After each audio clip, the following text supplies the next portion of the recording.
What's up, YouTube? We'll show you how I changed the flywheel on my Chevy 1500. This is a two-wheel drive. First, I put the car up on blocks. Literally, these are wood blocks. Put it up on blocks. Put the truck into neutral. First thing I did was I took the drive shaft out. Four, I believe they're 11mm bolts, if I remember right. It's pretty easy. You pull your drive shaft out of the trans. Second thing I did was I pulled the torque converter bolts out. There was 3 of them on my truck. This is a two-wheel drive, so it's only like applies for two-wheel drives. So I pulled the 3 torque converter bolts out.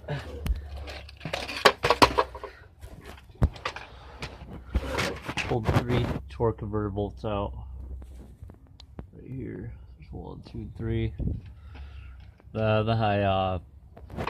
Once the back, there's this bracket, the trans bracket, or mount, whatever the fuck you want to call it.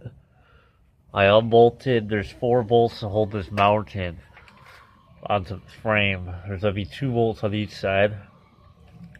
If you unbolt it from both sides and keep this center mount in, this bracket right here, that big bracket,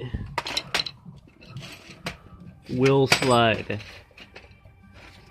It will slide on the frame rail. So like once you get your bell housing bolts out, your trans lines out, and your trans disconnected, or your trans the shifter disconnected, once you get all that out, you can slide it back. This whole trans will slide back. All you gotta do is put your floor jack under it, a block of wood, or whatever. This transmission will slide back. And then you can get to your,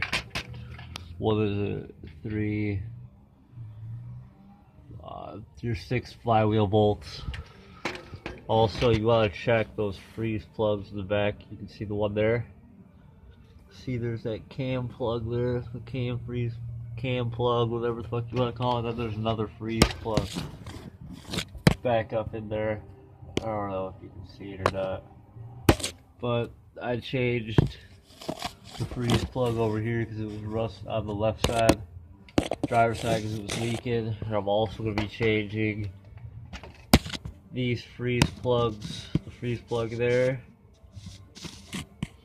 I'm going to be changing all the freeze plugs in it except for this good one, this other good one, and the cam plug back here.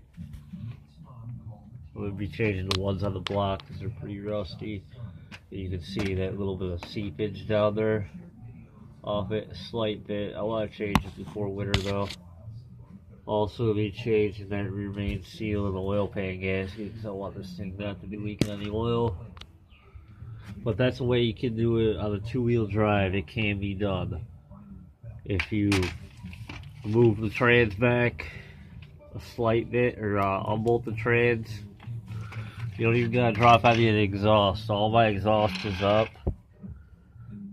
All my exhaust is up. Everything. Muffler didn't even touch any of the exhaust. There's just enough room for you to move back. You're not gonna have a lot of room, but you're gonna have enough to change your flywheel and whatever else you gotta do for it. But yeah. Maybe this video will help somebody out, I'm not really sure.